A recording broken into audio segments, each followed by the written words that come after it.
My entire cervix is covered. My abdominal lymph nodes, the mediastinum, and my mammary chain lymph nodes.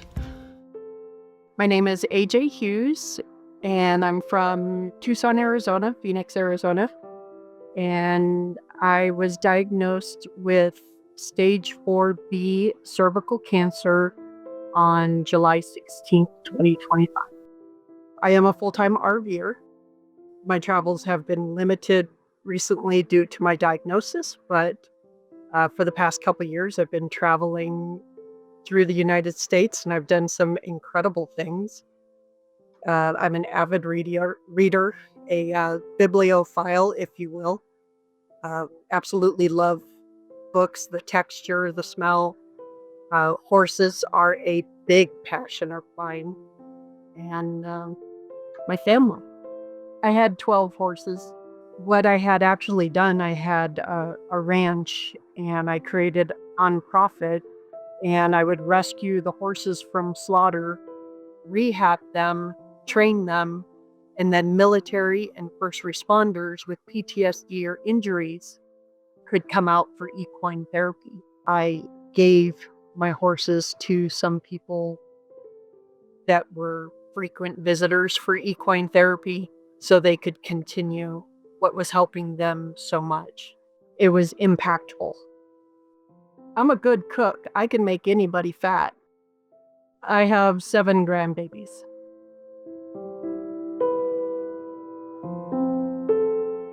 As females usually do, I dismissed a lot of my symptoms. I blamed it on other things.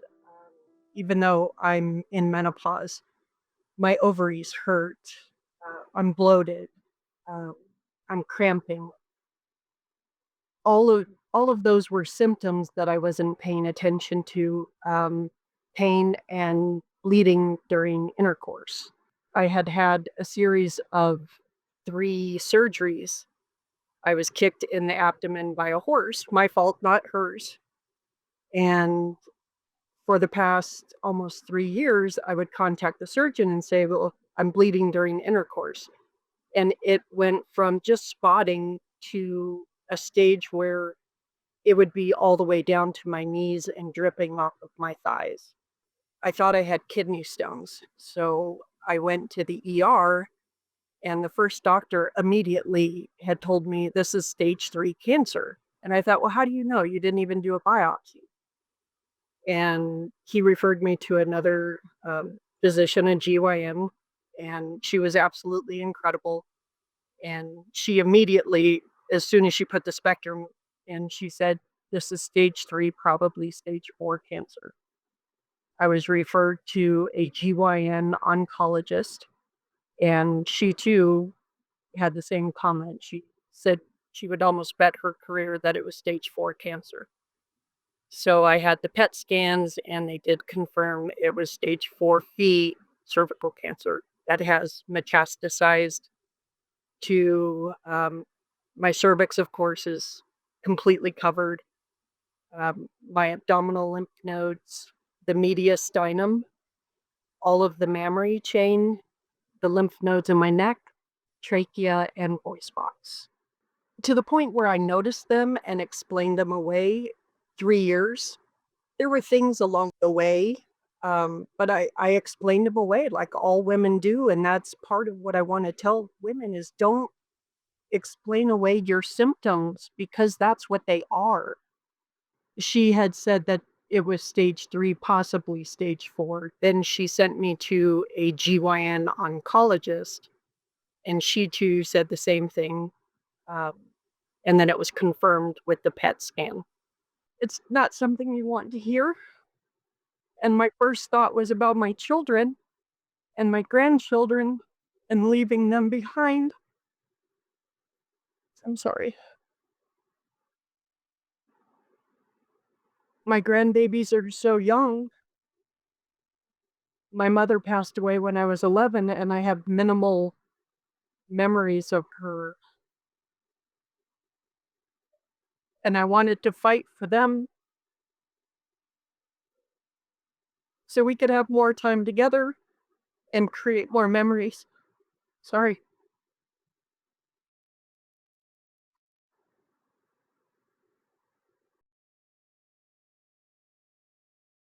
Each one of my children are in different places throughout the United States, and each one of them said, "You need to come here." And I'm in a very small town, and they were worried about medical care that I would receive. And it's actually the complete opposite. Here, I have received incredible treatment. I'm treated like a person and not a patient or a case or a chart. They remember my story when I walk in. They remember my children's names. They've just been so incredible, and I am forever grateful. I cannot speak highly about the team that I have. I feel I'm not a patient, I'm a person, and I appreciate that. There wasn't a lot of choice. I have one way of treating this, and there was my GYN oncologist took my case to a board of 12 specialty oncologists, and they collectively created the most aggressive chemotherapy plan. It it it is very daunting because it is such a harsh plan. But even after the first treatment, I had a CT scan, and in one area, they saw a 60% shrinkage, and in another area, they saw a 54% shrinkage after just one treatment. I have chemotherapy every 3 weeks. I go in the day before to have my blood work done to see that I am healthy enough to have the chemotherapy treatment. My chemotherapy treatment is anywhere from 8 to 10 hours. It goes through my chemo port, which was right here. And the next day, I go in for more hydration and more anti nausea medication. And then I get this injection into my belly called Fila. And it goes into your bone marrow to increase the white blood cells to help your body fight the cancer. But a side effect of it is it makes your bone marrow swell inside of your bones, and because your bones can't accommodate that swelling, it's incredibly painful. It feels like every single bone in my body is breaking. I'm down for about 4 or 5 days. My body shakes uncontrollably. Uh, Thankfully, knock on wood, I have not, uh, thrown up from the chemotherapy. Not to dismiss that I do feel very nauseous, and for those 4 or 5 days, my only nourishment is, protein drinks or meal replacement drinks. I can't eat too much, and every doctor visit that I go into, it's not a matter of if I've lost weight, it's a matter of how much weight has I have I lost, and it's typically about 2 pounds every time I go in. And I had 11 doctor's appointments this week in 4 days, so that's a lot of weight that I lose. And I've probably lost close to 20-25 pounds so far. I didn't fall asleep till 4 o'clock in the morning, roughly, right around there. Um, I have a doctor's appointment today, so I just need to get all my meds together. And hopefully we don't have any surprises. And no, let's hope, no ER visits. No ER visits. They initially set the plan for 35 rounds of chemotherapy. We're going to do another PET scan after the sixth treatment and see if my body has responded well enough. I do have a chemotherapy appointment next Tuesday, and we're going to do a CT scan a couple days later just to check the progress. Hopefully, they're very confident that maybe it might be 6, but the plan is 35 treatments every 2 weeks. Hopefully, if my cervix shrinks enough, my the cancer on my cervix is so great that my cervix and the cancer is almost coming out of me. You can feel it, you can see it if you were to look in there. It's not something you have to search for. It's that advanced. Um, and it causes problems, like, if my bladder gets full, it presses on my cervix, which causes pain. If we do have enough shrinkage, then hopefully we can do a complete hysterectomy.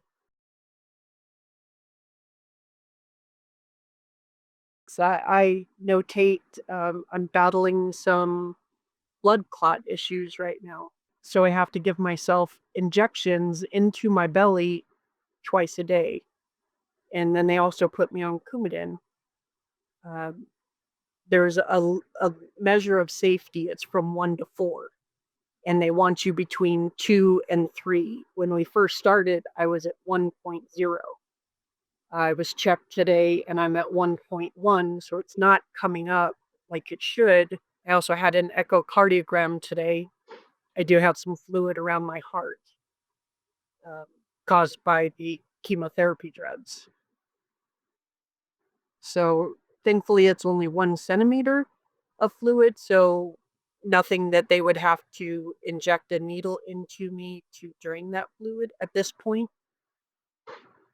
But that is one of the side effects of chemotherapy.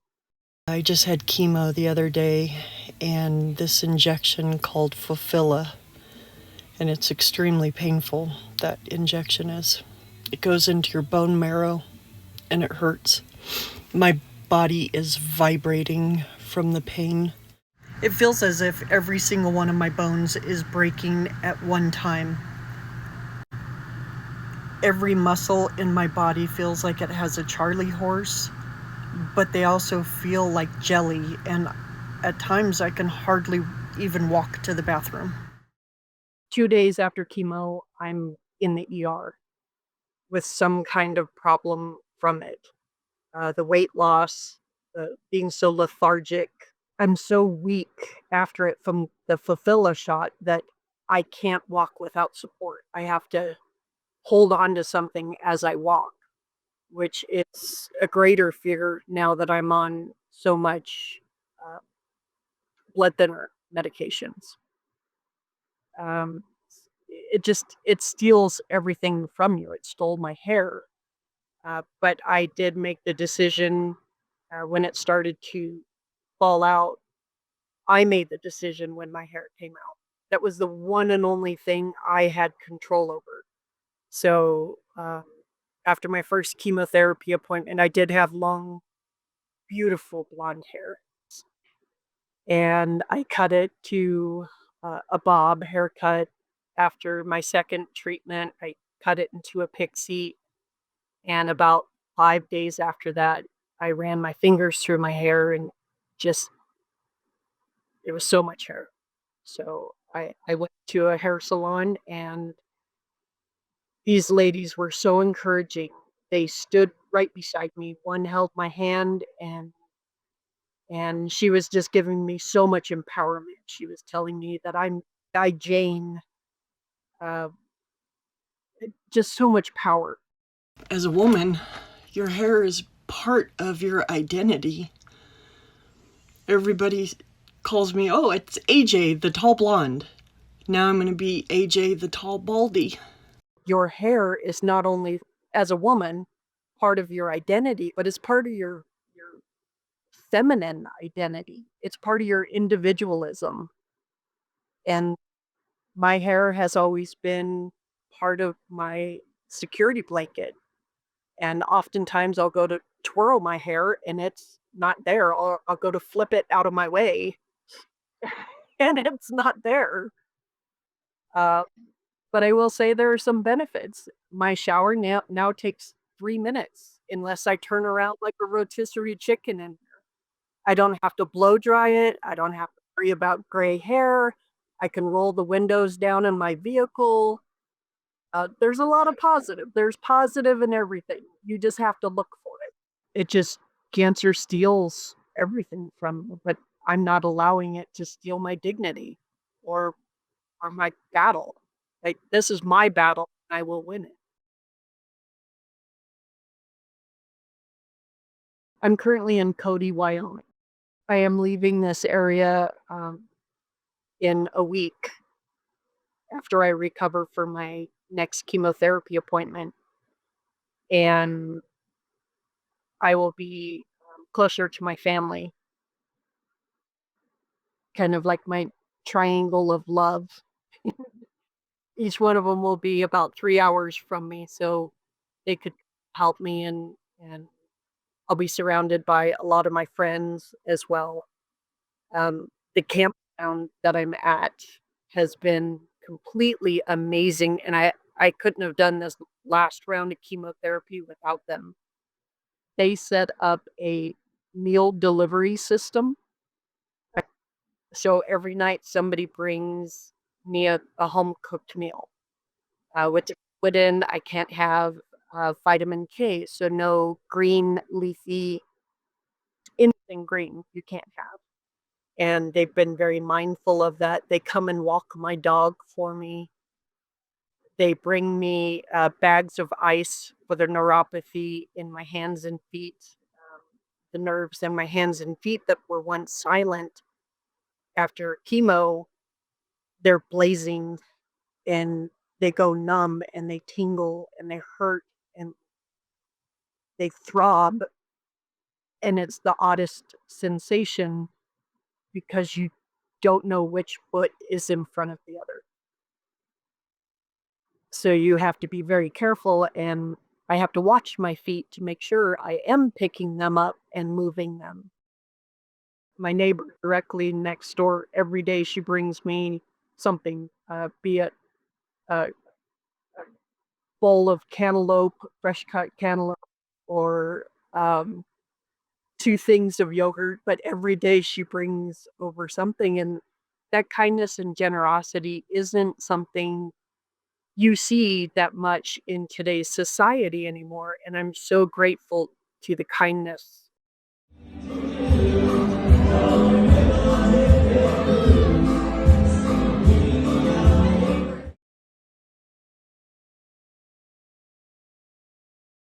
When you have devastating medical diseases, it makes you question your mortality. Something happened the other night. I still don't know if I believe it myself. I was standing at the sink and I was giving myself an injection. And as I pulled the needle out, I just broke down. I was crying, I was shaking, and I didn't know if I would be able to do this anymore. My stomach is just covered in bruises from these twice a day injections. And I prayed and I asked God for strength and courage. And in that moment, I felt this warmth and grace from behind me, an instant calm, and this peace just washed over me. The tears that were escaping immediately went away. It was the most incredible thing, and I'm not sure if I fully have the vocabulary to describe it, or if it was my mind saying, "You're gonna be okay," or if it was a higher being saying, "You're gonna be okay." But since that time, I can give myself the injections with courage and strength. Before, it would take me a good minute to stick the needle into my stomach, and now I can just pop it right in and do the medication. It was the most incredible feeling. It was peace and love and warmth and strength and courage in an instant. It was, I can't fully describe it. I felt I felt the arms wrap around me from behind, and it was so warm and comforting. I don't have the words to just fully describe it. There are no words to fully describe it. It was magical. All I can say is it was magical.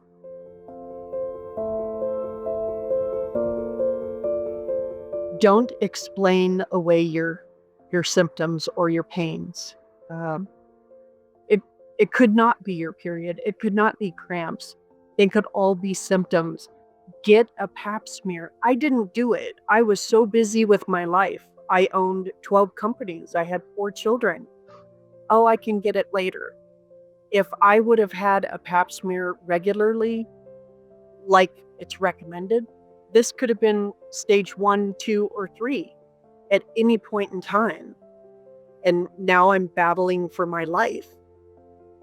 I want people to know that you don't have to hide your disease to make other people more comfortable.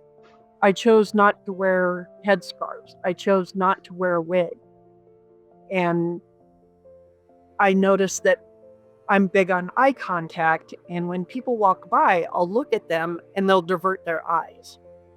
They're not used to seeing this. And part of my journey is showing the real side of battling cancer. It's not glamorous. It's tough. It's a fight. And we, as patients or cancer victims, I guess the word would be, we try to shelter our family from that pain, from that misery, and we don't explain our fears. I don't sleep at night because I'm afraid to die during my sleep. These are some of the things that I want to share with the public, that cancer is real. Don't hide it. Tell people how you're feeling. My chemotherapy plan is very aggressive, and the medications that I'm on are not covered by my insurance. Each treatment is almost $45,000 just for the drugs alone. I've tried to get funding, financial assistance, but because I do have government health care from the military, I can't get that financial assistance. Even though they don't pay the bills for it, I'm still responsible for $45,000 in medication every 3 weeks. So be your own best advocate. Search out everything that you can. Look for programs that can help you. Look for financial assistance. Call the companies that produce the drugs. They might have assistance through them. But even though you think your insurance is all that great, it doesn't cover a lot of things, as unfortunate as that is.